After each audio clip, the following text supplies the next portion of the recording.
Doctor ortho Ayurvedic oil और capsule, अब दर्द भी घुटने टेकेगा।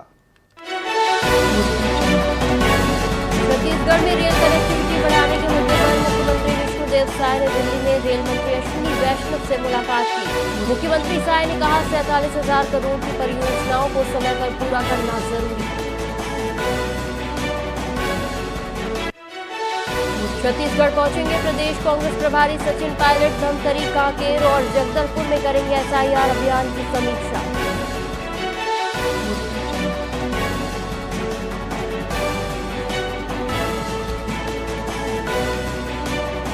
दुर्ग रेंज के आईजी रामगोपाल गर्ग ने 25 नवंबर को रेंज स्तरीय समीक्षा बैठक ली। बैठक में आईजी ने दिए सख्त निर्देश, लंबित मामलों पर तुरंत कार्रवाई करने और महिला बच्चों से जुड़े अपराधों में गंभीरता बरतने के निर्देश दिए। दुर्ग में भूया पोर्टल हैक कर जमीन रिकॉर्ड से हुई छेड़छाड़। पटवारी के ऑपरेटर ने आरोपियों को आईडी पासवर्ड दिया, फर्जी दस्तावेज तैयार कर पैसे निकाले, 7 दिन गिरफ्तार।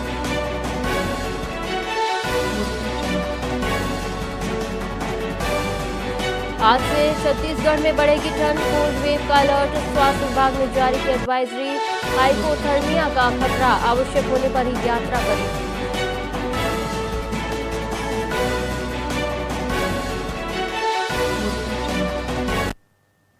नमस्कार, आप देख रहे हैं वीआईपी न्यूज और मैं हूं आपके साथ एकता सिंह। आइए रुक करते हैं खबरों की ओर।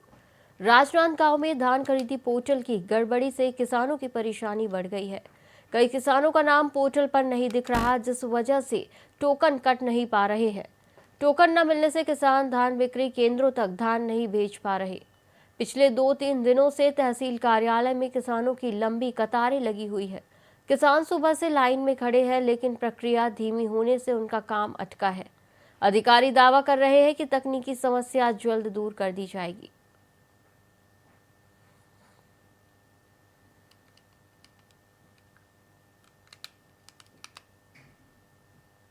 लेकिन यहाँ तो बहुत असुविधा हो रही है। यहाँ भटको वहाँ भटको, एक हफ्ते से हम लोग चक्कर काट रहे हैं, कभी सोसाइटी का चक्कर, कभी यहाँ का चक्कर।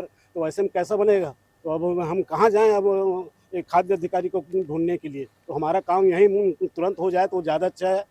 लेकिन यहाँ तो राजनांदगांव में देर रात होने वाली चोरी, मारपीट और झगड़े की घटनाओं पर रोक लगाने के लिए पुलिस ने रात्रि गश्त तेज कर दी है। एसपी के निर्देश पर पुलिस टीमें अलग अलग इलाकों में संदिग्धों की सख्ती से जांच कर रही है। देर रात बाहर घूमने वालों से लगातार पूछताछ की जा रही है। सक्रियता से असामाजिक तत्वों में डर का माहौल बना हुआ है। शहरवासियों का कहना है कि रात्रि गश्त बढ़ने से सुरक्षा व्यवस्था मजबूत हुई है। पुलिस का संदेश साफ है, कानून से खिलवाड़ करने वालों की अब खैर नहीं।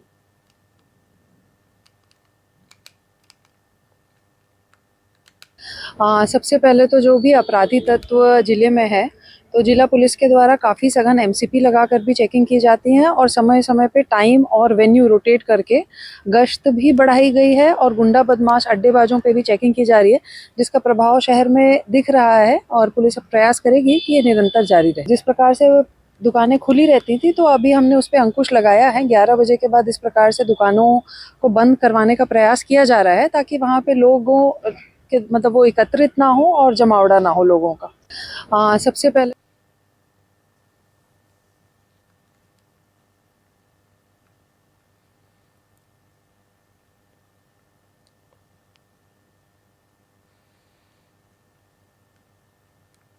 दुर्ग छत्तीसगढ़ में जमीन बिचौलियों और अन्य लोगों ने अपनी मांगों को लेकर जिला मुख्यालय पहुंचकर प्रदर्शन किया।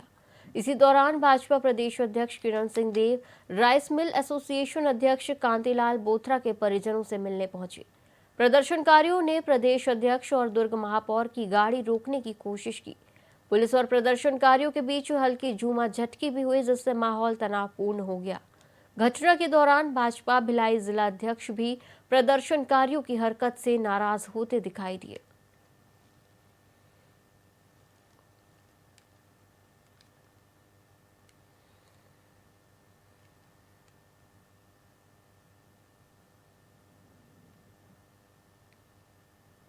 सरकार द्वारा लिए गए इस तुगलकी फरमान ने आम आदमी का रहना, मकान लेना, जमीन लेना मुश्किल कर दिया है। एक आम आदमी तो छत्तीसगढ़ में मकान ले ही नहीं सकता, जो एक गरीब आदमी है। हमारा विरोध जो है शासन से सिर्फ इतना ही है कि जो जमीन में जो रजिस्ट्री का जो शासकीय रेट बढ़ा हुआ है उस सब्जेक्ट में उस विषय के लिए ही हमारा विरोध है। देखो मंत्री महोदय मत निकल जाए, देखिए रास्ते में, है ना। तो ये विषय हमारा ये है, जो शासकीय रेट जो 300 रुपये होना चाहिए था वहाँ आज 2500 रुपये है, जहाँ 1000 होना था वहाँ भी 3000 है, जहाँ 1200 होना था वहाँ 5000 रुपया हो चुका है। अध्यक्ष अमित साहू जी थे, उन्होंने भी लगभग हमारे सीने पे हाथ रखा और वो हमारे मित्र जो हैं दिनेश पांडे, उनके ऊपर भी गले के हाथ। कहने का मतलब ये बहुत अशोभनीय चीज है। और किरण देव जी से मैं बोलना चाहता हूँ, ये पत्रकार के माध्यम से उनके तक बात पहुँचे कि वो जिस उम्मीद को लेकर हम लोगों ने उनको सनातन के नाम पे चुना था, हिंदुत्व के नाम पे चुना था, राष्ट्र विकास के नाम पे चुना था और राष्ट्र हित के नाम पे चुना था, लेकिन आज उन लोगों ने बहुत बड़ा तानाशाही किया और आपातकाल से बड़ा आपातकाल आज खड़ा कर दिया उन्होंने। सबसे बड़ा क्या है, अभी आप देख रहे हैं पूरे देश में, प्रदेश में बेरोजगार सबसे बड़ा मुद्दा है। लोग अपनी रोजगार के लिए लोग कहीं न कहीं लोग लगे हुए हैं, कोई ब्रोकरिंग कर रहा है, कोई मकान बना रहा है।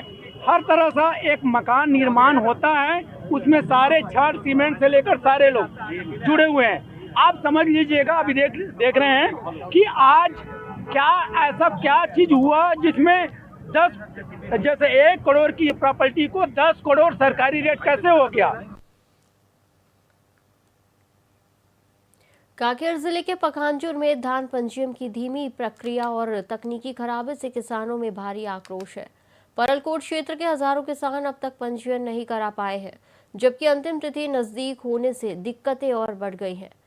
कई किसान रात भर लाइन में लगे हैं, लेकिन सिस्टम डाउन और कर्मचारियों की कमी के कारण पंजीयन बेहद धीमा चल रहा है। किसानों ने आशंका जताई कि प्रक्रिया ऐसे ही रही तो वो धान बेचने के अधिकार से वंचित हो जाएंगे। किसानों ने शासन से पंजीयन की अंतिम तिथि बढ़ाने और राहत देने की मांग की है। आज जो है शासन के द्वारा जो पंजीयन का जो आखिरी डेट है आज है ना 25 जो नवंबर जो है, लेकिन आज कहीं ना कहीं जो भौतिक सत्यापन हो गया, ये सब बहुत लंबित है, क्योंकि जो सैकड़ों जो किसान जो लोग हैं वो तहसील ऑफिस का चक्कर काट रहे हैं, सैकड़ों लाइन पे लगे हुए हैं, लेकिन कहीं ना कहीं पंजीयन नहीं हो पा रहा है। शायद मुझे तो ऐसा लगता है कि सैकड़ों किसान जो पंजीयन नहीं होने से वंचित हो जाएंगे। तो कहीं ना कहीं सरकार की जो यहाँ की जो व्यवस्था है, रहने की व्यवस्था सही ढंग से हो नहीं पाई, जिससे किसान जो है अपनी जो धान फसल जो बेच नहीं पाएंगे, पंजीयन नहीं करा पाए हैं। तो कहीं ना कहीं यहाँ जो सरकार जो है उनकी लापरवाही और यहाँ के जो प्रशासन की जो है लापरवाही। आज जो इस बुलेटिन में फिलहाल इतना ही। आप देखते रहिए VIP न्यूज़। नमस्कार।